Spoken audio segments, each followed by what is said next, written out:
My fiance, 31M, and I, 31F, are expecting our first baby due on December 30th.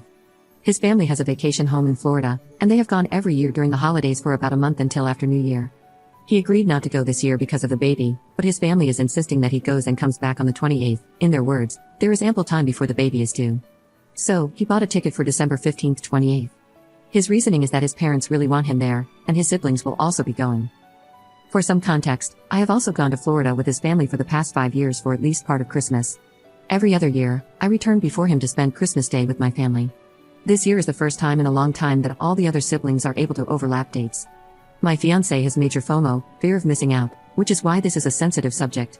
His parents have always been weird about keeping their family close. There was a major conflict between him and his sister-in-law last year that ruined the vacation and drove a wedge between him and his siblings. They left us out of major events, trips, etc., and they only started repairing their relationship a couple of months ago.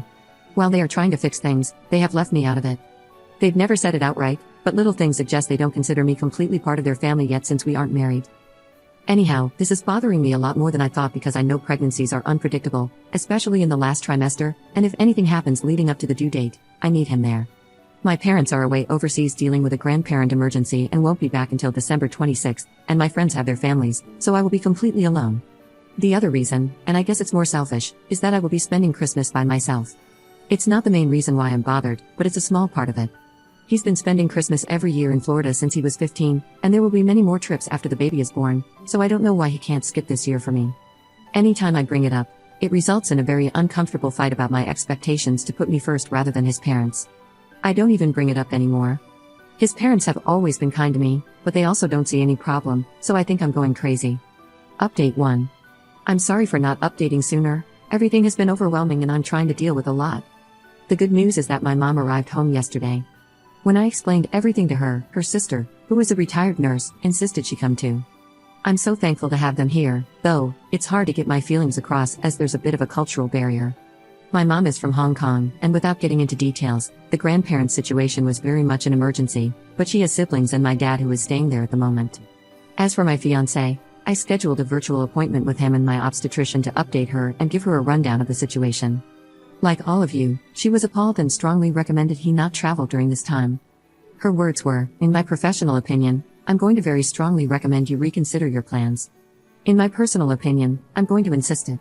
It was probably on me for not alerting her sooner regarding his travel plans. After that, he is still going, but adjusting his date so he will be back on the 22nd. There will be a one-day overlap with his siblings.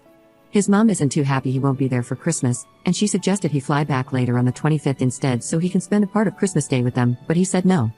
It's still not ideal for me. My mom and aunt have insisted on speaking with his parents, so we've scheduled a call with them later today. I reached out to my best friend too about this after I read some of your responses and PMs.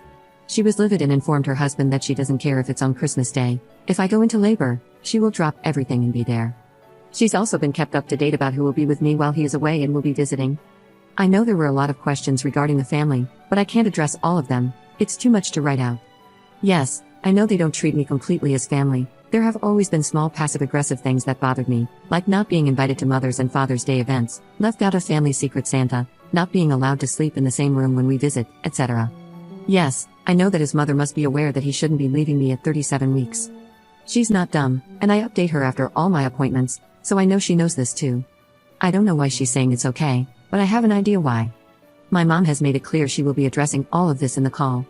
Some of you wondered how they can afford to go to Florida for a month. His parents are retired and snowbird there. His siblings and sister-in-law all have 9-to-5 jobs that are partly remote, so they are lucky enough to take their work to Florida and work there. My fiancé is a gig worker, so he dictates his own schedule. Obviously, their schedules don't always align. I haven't shown him this thread yet. At the moment, it's just one more thing I don't want to deal with. I may in the future, but I have suggested we go to therapy before we set a wedding date, and he agreed. I'm also seeking counseling for myself. I'll try to update again after the baby comes. It might be a while, but please know that I am safe and have a lot of love surrounding me. Update 2. Happy holidays everyone. I know some of you were asking for an update, so here it goes. My baby girl was born on December 20th at 6 pounds 10 ounces at 9:42 p.m. My mom, aunt, and best friend were there during labor. My mom was present during birth.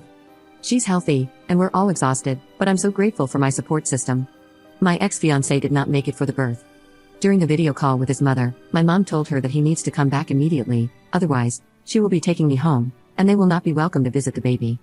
It was a very heated call, but the outcome was that my mom unpacked up my things, and we went back to my parents' house where I currently am still residing.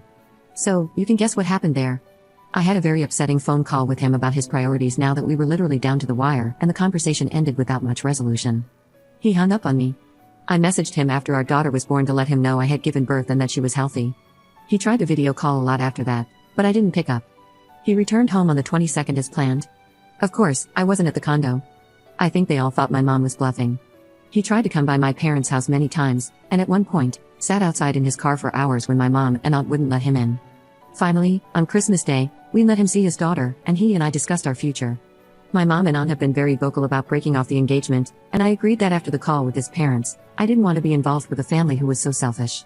He told me his mother was very insistent he go on this trip to show his family that he wanted to mend his relationships with them, and that his sister-in-law had been saying some awful things about me to him and his parents. I had told her some things in confidence a couple of years ago about some issues I was having with him, and she turned it around on me. This was the nail in the coffin. I can't possibly marry into a family this toxic. So as it stands now, I have broken off the engagement and will live at my parents' house. We have scheduled couples therapy, and our first session is tomorrow. He has apologized profusely and asked to stay with me to help with his daughter. My mom doesn't want him sleeping here, so he's been coming by in the morning to help with her and then leaving in the evening. His parents have told him that they would like to see our daughter as soon as they come back, and he has video chatted with them once to show our daughter to them. That's basically where we stand now. Undoubtedly, the situation will get more complicated once his parents come back, but I can't think about that right now. My baby girl is healthy and has a nursery set up in my childhood bedroom. She's surrounded by people who would give her the world. My aunt, who I haven't seen since I was 10, is here. Those are the positive things I'm focusing on.